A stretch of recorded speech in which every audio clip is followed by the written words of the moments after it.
All right. Good morning, good afternoon, good evening, depending on where you are. My name is Jason Flame. Welcome to the Master Motivation podcast. And today we are joined by a very inspirational person, Professor Brannon Beliso. How are Hey, you, sir? I'm very well, thank you, sir. Grateful to be here. Excellent. Well, thanks again for agreeing to do this. And I look Yeah, forward yeah. to the next 45 minutes or so, just having a conversation and introducing you to those people that may not know you. I think that a lot of people in the martial arts industry definitely know who you are, but we'll have some people that just maybe my students, maybe friends from Facebook, and you just never know who's watching. So I'm excited to have you, and let's just kind of jump right into it. So, the first thing is that Master Motivation was just simply created out of a goal or a vision that I had for 2021, which is in 2020 we faced the beginning of the pandemic, and lots of social media sometimes can be a little bit Debbie Downer, a little bit of negativity. So I said, what would be a great way to spread some more positivity and bring a little bit more excitement again for people to watch? And then I thought, man, I've had a really great career in martial arts. I've met a lot of fantastic people. And why not interview those people and let them tell their story? And it may just resonate with the viewers out there. So definitely thought of you as one of the top on the list. And I want to start with a little story of how we met. Right? Yeah, You yeah. remember that night? Yes, Right? I Remember do. that night? Yes, I So do. and you've told it a couple times actually, but we're in a van on the way. To It the was on the way airport. to the airport, To right? the airport about 5 in It, the morning. It was an it was early flight, super early. It was super early, and it was still dark outside. It was still but dark outside. and by the way, guys, I'm not a morning person, right? So in jumps this couple, and this guy telling me all about these ideas he has, and just all this stuff that he's gonna do, and I'm like, man, that's a lot, and it's early, and I'm not really awake. But in listening to you, what was awesome is I was listening to the passion that you had to create everything that you're doing now. And Yes, so you talked about it then, and here you are really fulfilling it because, in the martial arts industry, in any industry, I think, you're going to get a lot of people that talk about what they're going to do and not necessarily do what they say they're going to do. So that was how we met. Is in that van on the ride to the airport at 5:30 in the morning, super early. And I always kind of tell that story. But over the years, I have grown to really appreciate and listen to you and your message regarding martial arts. You have a long history in the martial arts, going back with your father, and you talk about the family business. And one of the things that I absolutely love the most is you talk about the ability to use martial arts to help serve. And I think that's one of the biggest words that needs to be mentioned more in what we do, because it's very easy to get caught up in the ego, and it's all about me, instead of it's really all about who I'm able to serve. So well, that's my introduction. yeah, yeah, and to add to that, at that time, I wasn't even really established on the consulting end of the martial arts industry. I had just launched my character development system, Kids Love Life Skills, and you were speaking. So I remember just going, "Well, how do you become a speaker? How do you do this? Da da da da da da." And you're just like your head was back on the seat like this, like I wish this guy would shut up because I get it. It's but life is a series of missed opportunities. When would I ever have an audience alone with you in a van like that? With a 30-40 minute drive to the airport. So I think that's really important. Awesome. I just picked up Brannon's book recently. It's good. Wonderful. Thank you, Jose. Yeah, do read my book. Size, I'm getting sidetracked there. Live, Learn, Grow. Lessons of Reluctant Tiger available at Amazon. You can listen to it at Audible, which was a beautiful thing for me because I recorded it in Lucas's studio, Oh here wow, in Marin County. So I sat in the room where Spielberg and Lucas conceptualized Star Wars and Jurassic Park. I kid you not. So it was how really a cool is one. that? Yeah, it was super cool, super cool. But what I got out of that, and anytime I do things like this, the first thing I try to do is look is why, right? Masters of motivation, master motivate. When you think of the word motivate, take it out. What is your motive? What is your intent? So you're basically learning to master your intentions. You're mastering your motives, or a better word is purpose. And when passion meets purpose, that's when the magic begins. So mine is real simple. Live your best life. Not my life, not your parents' life, not what someone else thinks you should do, but living your best life, which I think takes a lot of courage, right? It takes a lot of heart, takes a lot of soul. But what it takes is the ability to define for you, not me, what is your purpose? Why are you here? Right? What is your intention? What is your motives? Right? I think Mhm. that's very powerful. And once we can get that and we nail that down, that's where the magic starts happening. Otherwise, we're just like getting in a car and driving. It seems like there's action going on, we're moving, but unless we have a destination where we want to go, we're really not Mhm. going anywhere, you know? Mhm. Mhm. Yeah, very powerful statements for sure. I'd like to let everybody get to know you a little Sure. bit more and a little bit more on a personal level.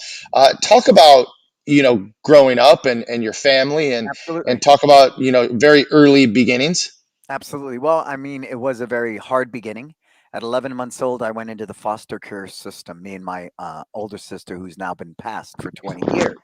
And so the first 3 years of my life that I can recollect was spent in foster homes. And these are people who they're simply picking up a paycheck. There's no love. There's no, they're simply they're housing you, clothing you, and feeding you. And my parents were just off. My mom was off. My dad was off. We got taken away. And then when my parents got us back, it was a very abusive situation. My father was physically abusive to us. And my mom eventually left that situation. And so we were left with my dad and his anger. So we were beaten all the time. I was molested at 8. I was molested at 12. I was running in a gang by the time I was 12. I was dealing drugs for my older brother when I was 16, 17. I had a baby. I was in the delivery room at 16 years old. So all of these things that I'm going to describe as impoverished thinking, it's typical. And this isn't stereotype. This is a fact. In low income neighborhoods, there's a higher level of pregnancy at an early age, right? That's just there's nothing new about that. Nobody you see on 16 and pregnant is some rich girl living in, you know, Beverly Hills. It's normally someone that's struggling financially and their role models aren't very strong. So I was in the delivery room at 16 years old. And what had happened to me was in all of that, I did martial arts. And that was my one anchor.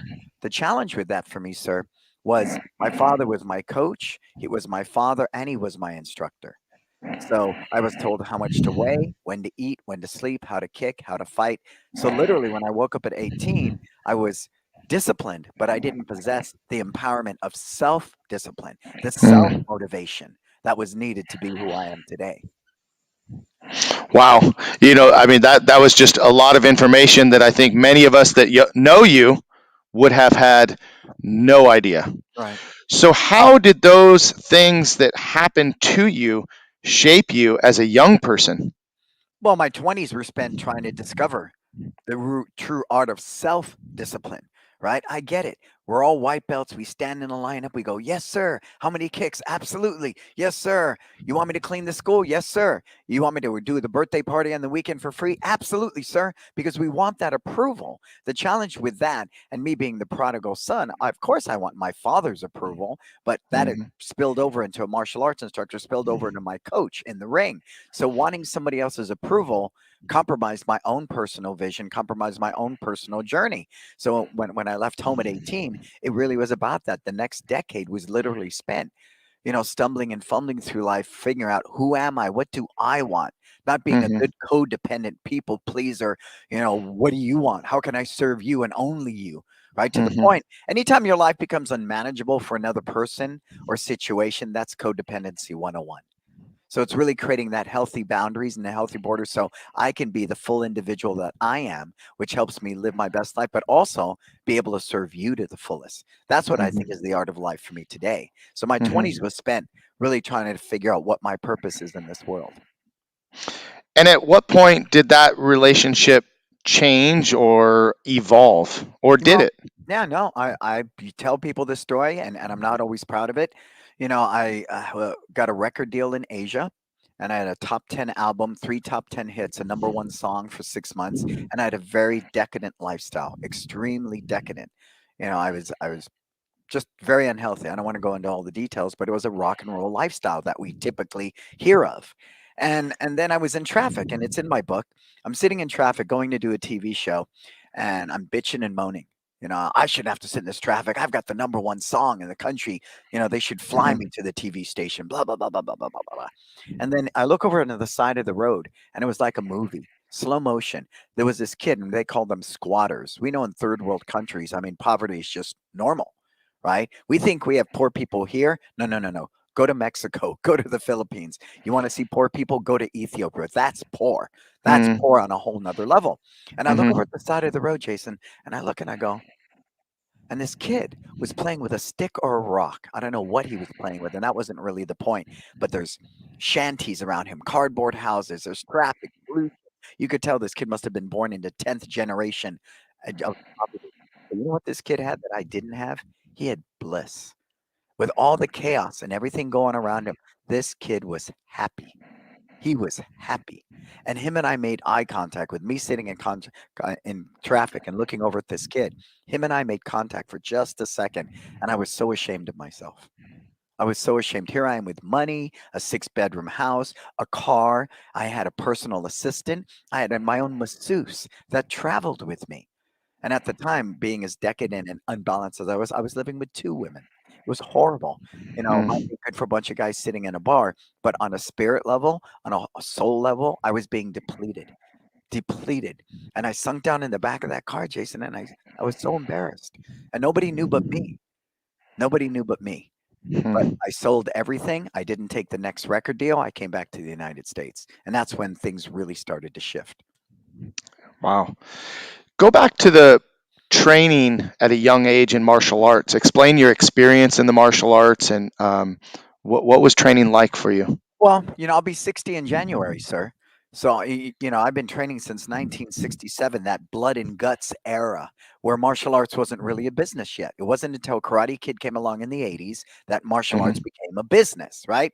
Before that, everything were clubs and we played and we did these all open tournaments. It did not have the professionalism it does today. So typical, somebody walks in, if you beat them up the first night, I mean, there's no way a white belt wasn't going to get a side kick to the ribs. If you didn't walk out on your first night with a bloody nose or cracked ribs, you were in the wrong school. That simple. And back then Mm, we didn't have growing cups, we didn't have gloves, we didn't have any of that stuff. So it was a very violent time. And it wasn't what people thought. It wasn't like, hey, we beat each other up and shake hands and that was it. No, no, it was very scary because there were no doctors at tournaments. There was none of it. You just pay hmm. $5, walk in there. And back then we had no mouth guard. The only reason we started wearing a groin cup was some kid from Little League came in and he was wearing his baseball outfit and he had a groin cup on. And my dad and everyone looked at each other and said, that might be a good idea. Because we teach Kenpo, which is groin, a lot of groin shots, right? We love kicking to the groin, hitting people in the groin. So not wearing a groin cup wasn't probably the best choice. So we started with that. Then we added an air conditioner liner, with varicose vein socks. We put on the varicose vein socks that women wears, and we cut this air conditioner wrapping that goes around the pipes, cut it in half, and we'd slip that thing into a varicose. So, I mean, it was a very crazy time. It was a Hmm. really crazy time. And with the 70s and everything mixed in, these guys partied, they were doing speed and all this other stuff. I didn't. I don't believe in that. But they were doing speed and all these other things and fighting on it. So it was a very bizarre time, right? Wow. With the late 60s, the tune in, tune out, the summer of love. So, it was a lot of contradiction. But what always stood the test was a right cross was a right cross was a right cross. And you didn't want to get hit by anybody. So, but it was very fear based, very fear based. It was definitely. First of all, it's well before my time. I didn't start training until 1985.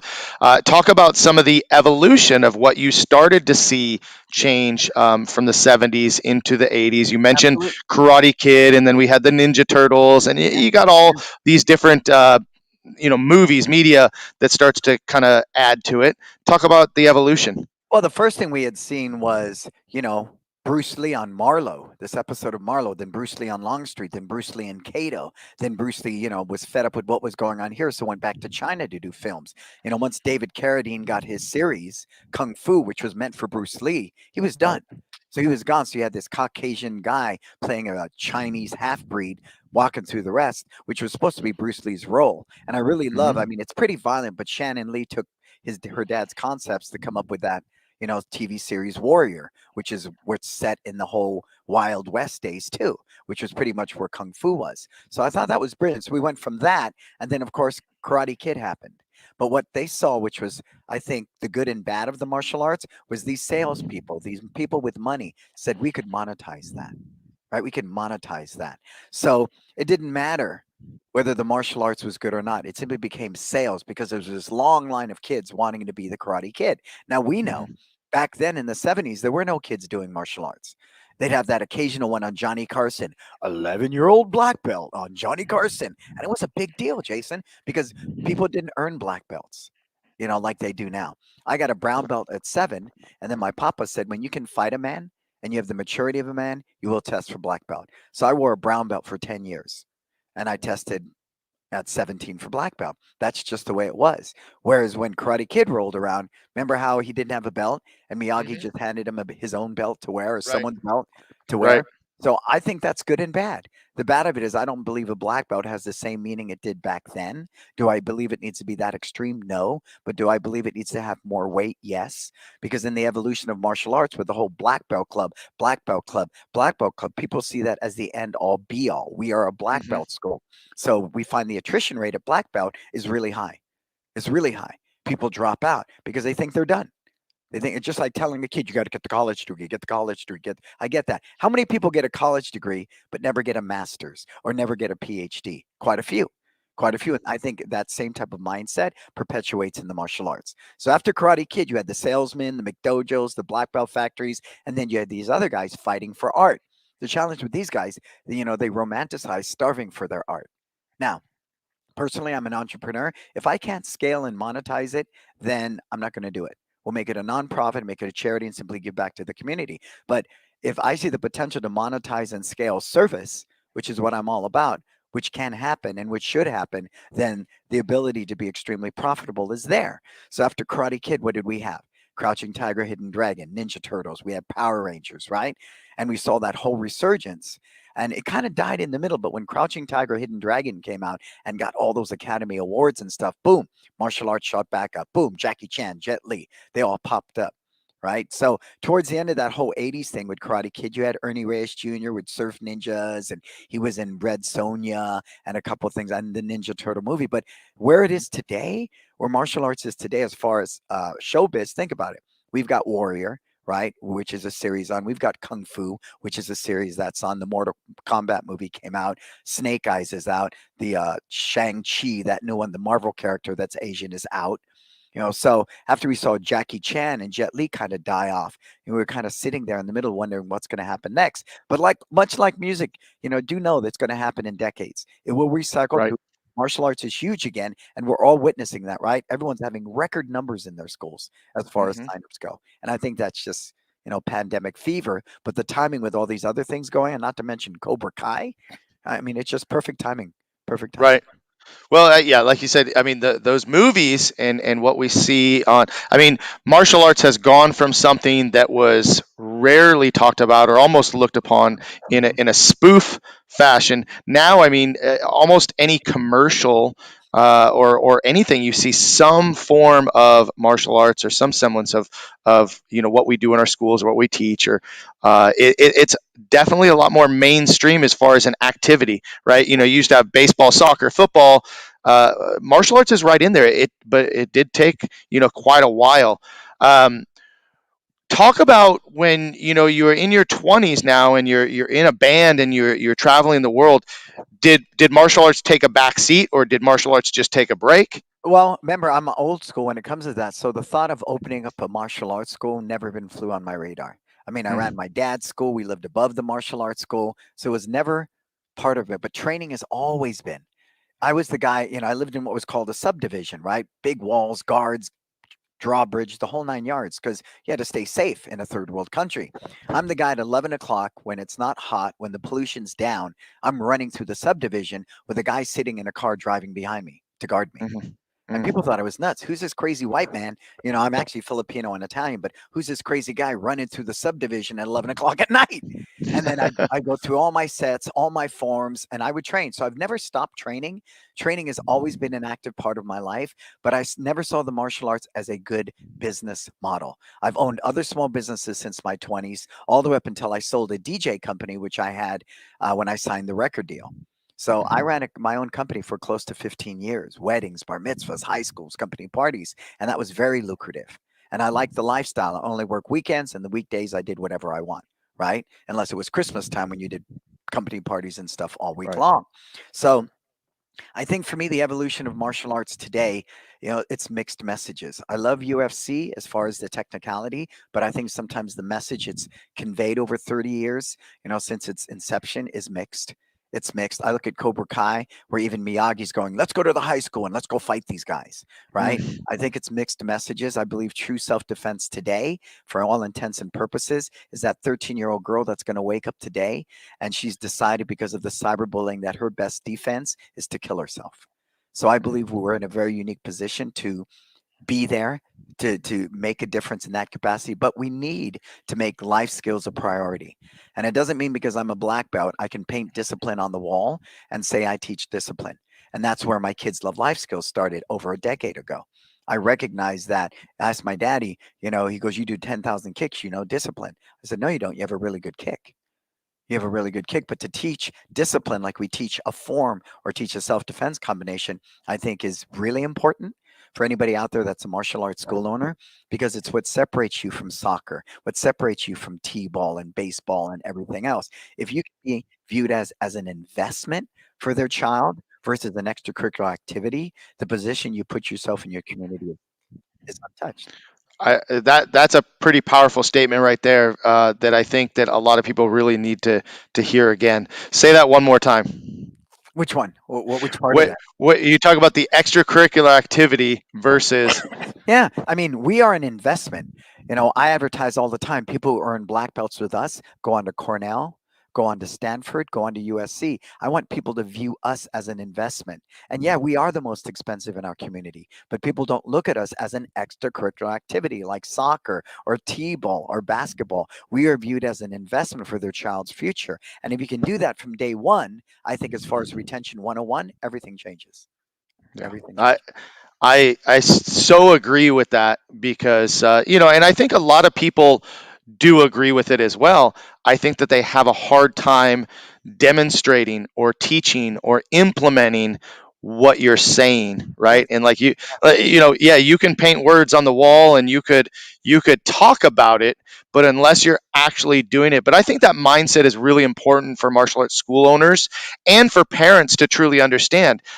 Because when they walk in their school, I mean, the average person thinks that martial arts is just like swimming or gymnastics or something else. And I kind of like that it's compared to swimming because, in some regard, like everybody should learn how to swim, right? I mean, Right. that's a safety skill you need to have.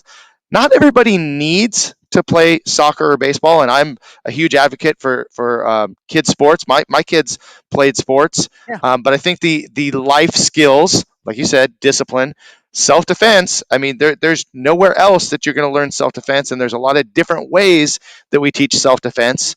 Just having the confidence and having the self realization and how to set goals and how to achieve goals. I mean, those are self defense in that it takes care of some of the mental challenges, especially with COVID and people feeling very lonely and what's going on in the world today. So I think that's really important. I hope that message continues to grow with other schools, that we're not just another extracurricular activity. We are an investment in your child's future. And I say martial arts can change your life for the rest of your life Well, if it's done properly. I absolutely agree.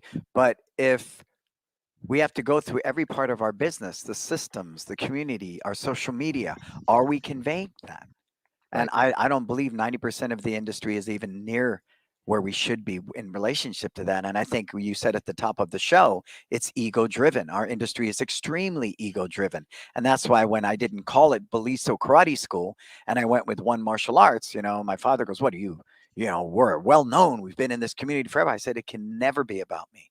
And it's all Mm-hmm. about one. We're all one people, one martial arts. All martial arts are great. It's that strong sense of equality, which is rooted in tolerance, empathy, acceptance, the type of life skills that allows diversification without judgment, criticism, opinion. And that, we've witnessed it in the past 4 years of our own political situation, the separatism between people. And now with the pandemic, even more, where I believe things like this should bring us closer together.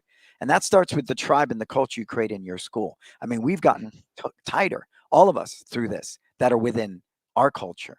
But that was by design from day one, right? Mm-hmm. And for you people out there that have schools, real quick, salesman, hunt, kill, eat. Hunt, kill, eat, hunt, kill, eat. I want to encourage everybody out there to stop selling.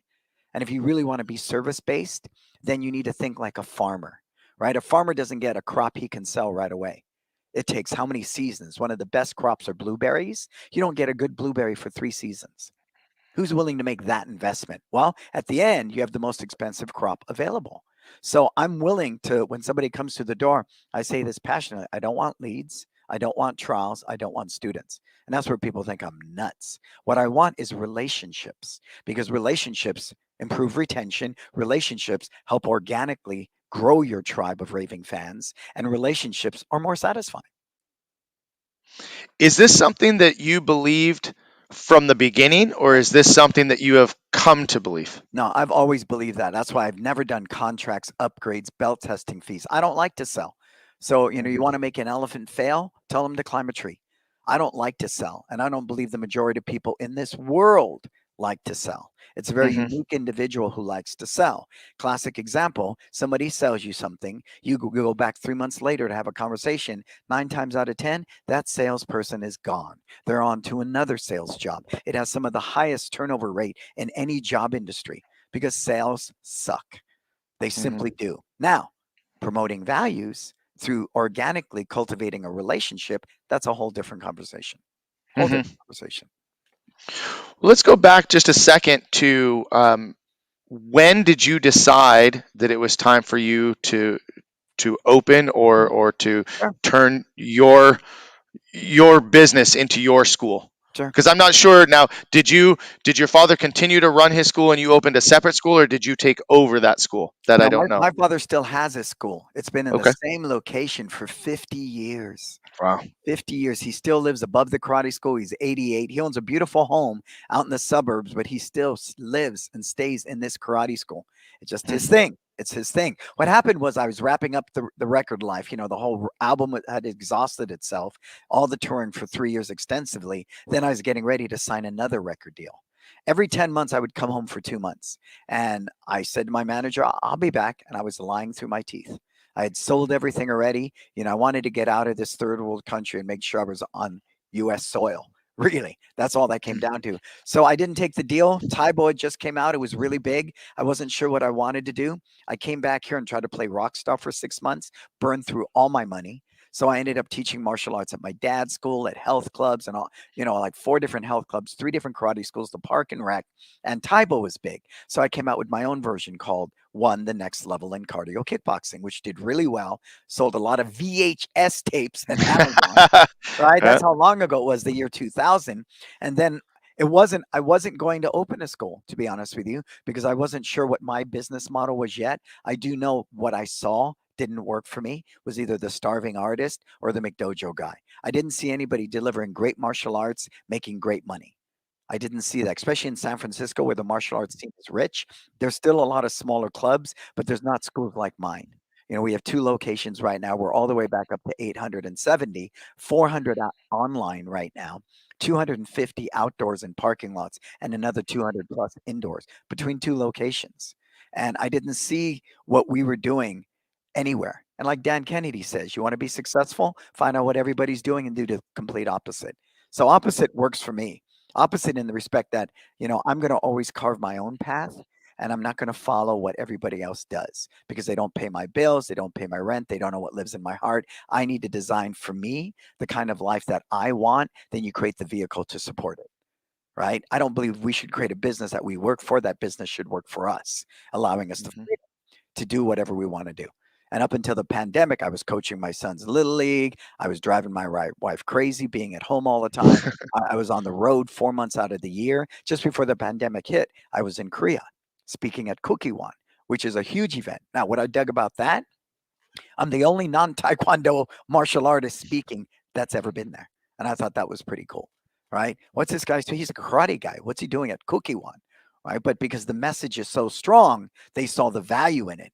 And they brought me there to Korea. And just before the pandemic hit, I was going to go to Mallorca, Spain, tour through Germany, like 8 or 9 stops, and then end up in Maryland and Baltimore, a bunch of places. So I was going to do that again.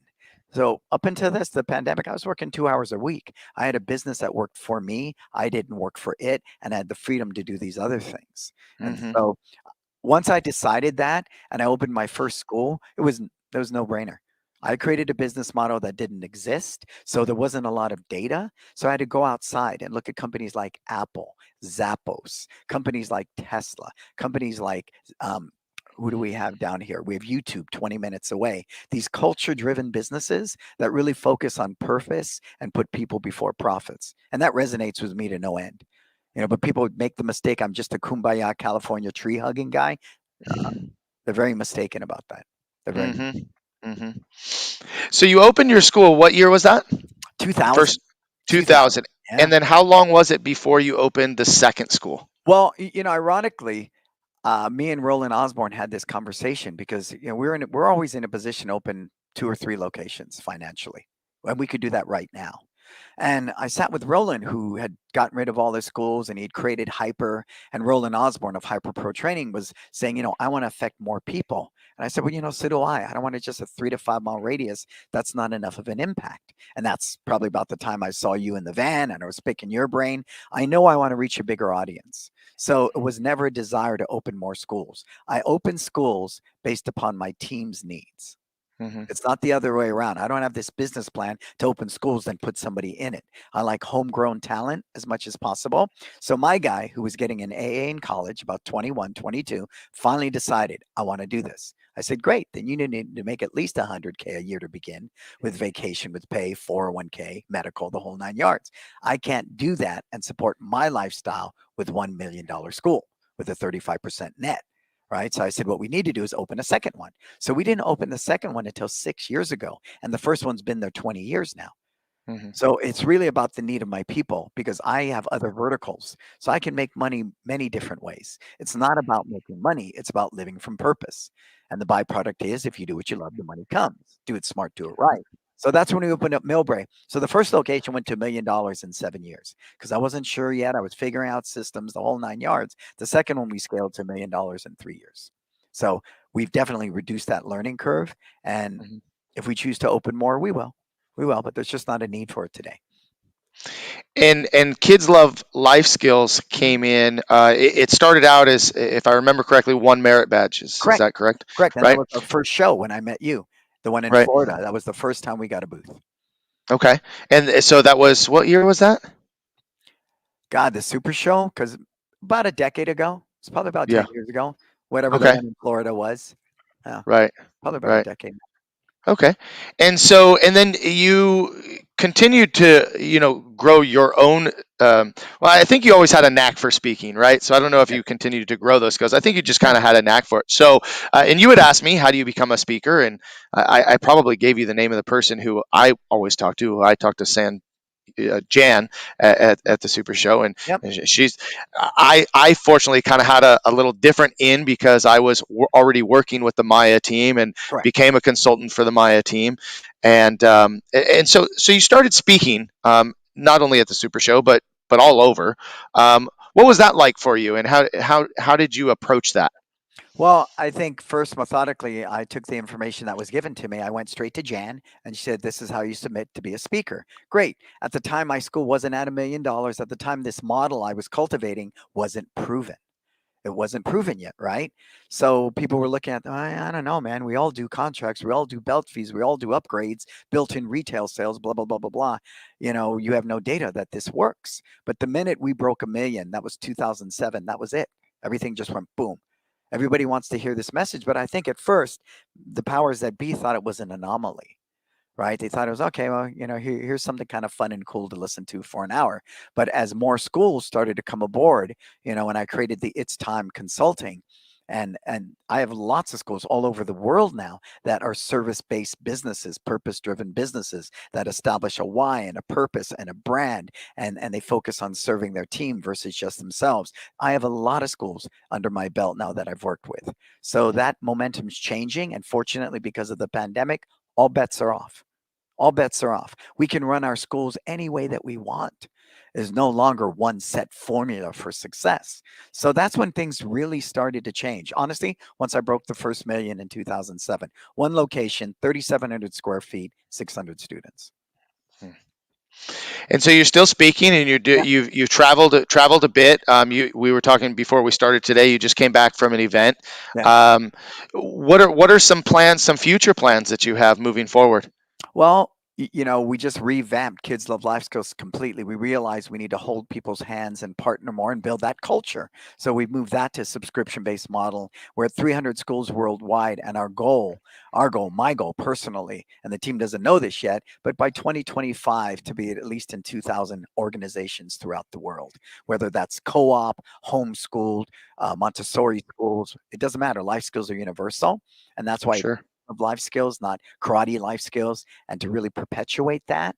Um, my other goals is to definitely continue consulting, but I like the one-on-one. Fortunately, being here in Silicon Valley, I've done work with Facebook, Stanford, Lululemon. So it's really broadening out because the mindset, and cultivating the proper mindset and cultures and tribes and purposes, it's universal across all platforms, all platforms. So I really want to move beyond our industry.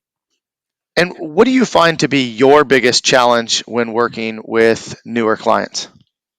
Fear. Fear is the number one thing. And like I say it all the time, when I used to sing before I really perfected my craft, I would organically get sick. So if I didn't sing well that night, I could blame it. I wasn't feeling well. My voice wasn't working. And I remember when my singing teacher said to me, get out of your own way and everything will be fine. So I find people that own businesses, the challenge is, other than the IRS, who tells you what to do? Nobody. Nobody, right? So you have to wake up every day and you make or break it. So mastering my mindset has been huge for me. So really getting a school owner or a dentistry or a restaurant owner to work on their mindset when all they're worried about is getting 10 new students is the biggest challenge. It's the biggest challenge. And what are some of your most proud successes with school owners? It's easy to move the needle when the guy's got 300 students. It's very easy to do that. But when you take a guy that's been around a decade that has 50 to 75 students and you double it to 150, that's huge. I Hmm. know a lot of people go, well, that's 150 students, right? It's huge. That is very satisfying when I can get this guy to stop being an operator, right? And think like a technician, as they say in E-Myth, right? Stop being a technician and really be an architect. And they have that mindset shift when they recognize that, you know what, I can take this money I make and instead of opening a second school, oh, I'm going to invest it in the stock market in a very disciplined long-term mindset and watch them take money and turn it into passive income. That's powerful.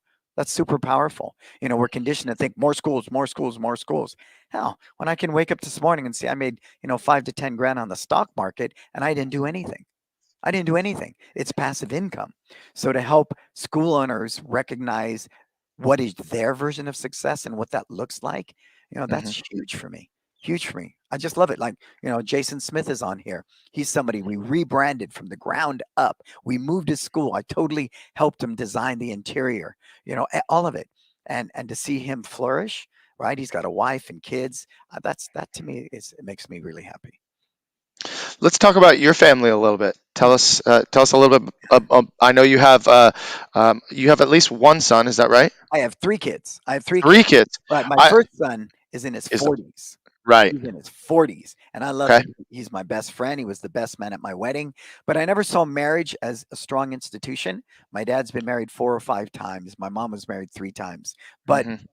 when I met my wife 14 years ago, it was actually before that, 6 years prior to the 14, so 20 years ago, I knew she was the one. I just knew it. And I had this epiphany, Jason, and I know this is off the subject, but it needs to happen. I was sitting there, and her and I had broken up. Right, we broke up for 6 years before we got back together. I was sitting there with a buddy, and I had another dysfunctional relationship ending. I was about 40. Let's say I'll be 60. I've been married 14 years, so my early 40s, and I was ready to buy a condo down by the ballpark, which is like tourists, built-in women all the time, and there were transitional women. So I knew, okay, fits my lifestyle. I never have to be committed, right? So I'll get this condo and live the life of a bachelor and comb my hair over the bald spots and drive a brand new car all the time. Hmm. But I felt so unfulfilled. I was just sitting going, well, that's one path.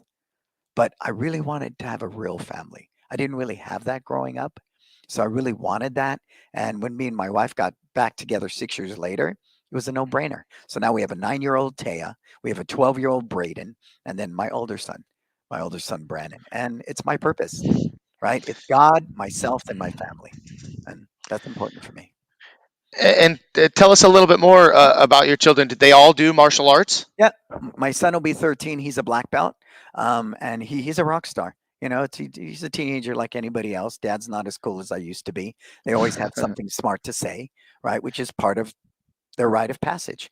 But like we say, a 5-year-old is only behaving like a 5-year-old. Well, he's 13. But I'm very proud of him because he had delayed motor skills. He had really bad croup. He almost died when he was 4 with a really bad croup incident, and he was in a coma for 3, 4 days. But Wow. since then, I mean, this young man, he walked onto a soccer field and scored 10 goals in a season, and he'd never really played soccer.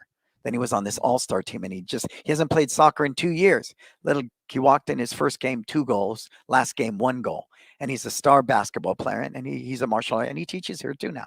He helps. So the martial arts, I mean, it's life-changing, and I know we all say that, but to be a parent, to witness it firsthand, and to be that kid who benefited from martial arts, I believe we need to be those type of storytellers. Hmm. Yeah. I always I look at. I have 2 children. I have a son who's 16. My daughter's 19, and having watched them go through martial arts training was so different. I did another interview recently where I was talking about what kind of instructor I was before having kids, and then how much my own kids changed our program. I Yeah, mean, we changed so many things because you just have this totally different point of view, and I've loved watching my kids train. My daughter got into dance and kind of moved on and moved past it. My son is now 16 and has been training since he was 2, and it's interesting that the approach that I took with them, it was totally different. I made my daughter do karate, made her do private lessons with me all the time, made her be what I wanted her to be. Whereas when it came to my son, I almost told him I don't care if you do martial arts, you can do whatever you want, and he wanted to do martial arts and continues to want it. Just the approach was different, but watching them go through it, it's amazing. There's nothing like it. And they've played other sports and other activities, and yeah, you watch how the martial arts lessons transcend the leadership ability, the discipline that they have, the level of respect is different. I'm hoping that is definitely due to the culture of our school and for what our instructors teach. yeah. But I think it's great. Tell us Well, a little bit more. Oh, go ahead. well, first of all, for me, I don't teach my kids. My team teaches my kids. And I made that commitment from day one because I know what it's like. A dad, when my dad taught me, I did not want Hmm. my dad, because I'm really hard on my kids. I'm still hard on them. I demand more from my kids all the time. I demand more from my children. My after school person just walked through the door banging on the iPad while I'm in an interview. That's okay. That's okay. So I'm very mindful of that. I want to make sure I take the best parts that my daddy gave me, but I'm Hmm. also mindful of the things that weren't very healthy. And one of those is I am really hard on my kids when it comes to certain things. And I believe that gives them the resilience, that gives them the confidence to make new friends, to stand up to bullying, to have goals, to achieve goals. And I believe that's what's one of the challenges is in our culture today. We don't want our children to suffer. Hmm. Suffering is part of life. And when we can look at suffering just like anything else, we don't make a big a deal out of it. We all want to protect our kids. We all want it to be Disneyland. Well, guess what? It is not. It is not Disneyland. And I think we need to understand that and we need to embrace that. Agreed. Yeah. Agreed. Yeah. Tell us more about your wife. She's amazing. She has a master's in Chinese medicine. She has a BA in physical therapy. But ironically, when she married me, she had the choice whether to work or not. And she chose not to. And I'm very proud of that because she could have very easily opened up a practice and done all of that. But she knew financially she didn't have to work. So she went for her true love, which was raising a family. Yeah. That's amazing. That's Yeah, awesome. it That's is. very cool. And I'm blessed. Every day I'm blessed to be able to provide that, for her and for our family. But make no mistake, she's got a lot of influence on our businesses. Oh, She's absolutely. yeah, absolutely. Yeah, no, Absolutely. I know firsthand and understand that we had a similar situation where my wife could choose go back to a full-time job in Mhm. HR, and when my daughter was born, we decided that the school is going to be able to take care of both of us, and my wife has had so much of an impact I always tell everybody that my wife is the heart and soul of our school. I'm Yeah. just the mouthpiece. Yes. you Well, know, she. my family is my heart. My family is my soul, and the schools are an extension of that. Everybody in our schools are our family. And I know people say, yeah, yeah, yeah. Everybody says that. No, no, no, no. Mm, There's not a single person that I've had families call me in the middle of the night needing some love. I mean, kids will stay here longer than they should, and we'll look out for them. That we're very, very passionate about that. We all talk about it takes a village. It takes a village. But are you willing to back that up? Are you hmm willing to truly be that village? Truly. Not, I know we got to make rent. My rents are steep at both locations, but it's really about doing the right thing by people I love because it. it's easy to do the wrong thing, right? It's easy to do Right. the wrong thing. Right. So tell us some future aspirations you have personally, some goals that you've set for yourself. In the next few years or the next several years. Yeah. Well, me and Hanshi Kovar were talking a little bit about that because we both spoke together on the bill in Virginia. And, the Satori mindset of being in the moment. I'm here to be happy. And to be happy, I need to live one breath at a time. And this pandemic has really taught us that. Well, a great visionary, you should know what your business is going to look like 3 years from now. All bets are off, folks, right? We don't know what it's going to look like day to day. Open, close, mask, no mask, in a park, not in the park, indoors, outdoors. We don't know. So it's really reinforced with me. And we hear it from the Dalai Lama and all these different spiritual leaders that you need to be in the moment. Mm, Moment. And I will be 60. So, yes, I have more years behind me than I do in front of me. And if I really want to get the most out of life, the only place I can be right now is with you. One breath, one word, one sentence. Oh, it's gone. Let's live another moment, Jason. Oh, it's gone. Let's live another one. And that's really what it is. As much as we all want to believe that we have our whole thing planned out because we're so cool and smart, this pandemic has taught us different. And if you had the ability to live in one breath, in one moment, you were able to pivot and adapt effectively, and your business is still standing. Right. But it goes mm, back to being committed to purpose. So, what is my future? Live your best life, help people, businesses, startups, teams, individuals discover for them what is their why? Why are you here? What's your purpose? And if it's just to make money, good economy, you're a happy camper. Bad economy, you're bummed out jumping off a building because money is your god and it's strictly what you're motivated by money. But when you're motivated by purpose, even on the worst of days where we don't get a sign up, we have to give somebody a refund, I'm still happy. I'm still happy because that's my purpose, right? I'm mhm, always waking up, live your best life. How can I do that in this one breath? So it's a mindset. It's a mindset. I believe everybody should be privy to that. And if I can go out in the world and share that with people and help them develop a skill set for them that helps them live passionately or motivation, what is your motive? What is your intention? What is your purpose? If I can help someone discover that and they don't mhm, waste one more second of their life doing some job they hate that they got approval for because their dad wanted them to be a doctor, so they did, and they're going to wake up 40, 50 years from now with a gold watch and a pension and go, what the heck happened to my life? If I can help mhm. move away from that, I'm grateful. Good for you. That's excellent. What are you reading right now? A book called Originals. Originals is a great book. I love Seth Godin. I love Brene Brown. She's really, really cool. I'm reading her right now. Dare to Lead. Yeah, yeah, that was a great book, Yeah. right? Because it's very humble. I mean, her stories of depression, not being able to get out of bed, and the hmm reality that it isn't this grandiose stroke and suddenly I'm brilliant. No, it's really about chipping away the paint with your fingernail a little bit at a time to pretty soon you got a hole on the glass and you can see out, then you chip a little more. I think that whole misconception that you're an overnight success. No, no, no. Whoa, whoa, whoa, whoa, whoa, Right. whoa. I've been cultivating this message over a lifetime. Over a lifetime. And it's up to us to be able to convey that, right? So in Brene Brown's book, Dare to Lead, that's what it's about. It takes courage to lead because Mm, everybody and their mother's ready to shoot holes in your game, right? Just ready to shoot holes in your game. It takes a lot of courage. I get tons of criticism for what I do in our industry. A lot of people think I'm reckless, I'm irresponsible, I'm giving misinformation by telling people not to do contracts and all that. But that's okay. That's okay. Someone's got to dare to lead, right? that's right. Yep. That's right. Who are you listening to? Um, Podcasts, speakers. yeah, I mean, I've always been a big Gary Vee fan. I love Gary Vee. Gary Vee is a no nonsense guy. Um, I dig Gary Vee. I dig the Dalai Lama. I can listen to Darren Hardy all day. Of course, Seth Godin. I love him. Simon Sinek are podcasts I listen to as well. But right now I'm busy. When Gary Vee made that comment, he said, stop reading books, write your own darn book. I have a book out, but now I have a couple of podcasts that are out there. One on meditation, and then of course my show Success Never Sleeps, which is every Friday. We now have that on podcast. Perfect. Perfect.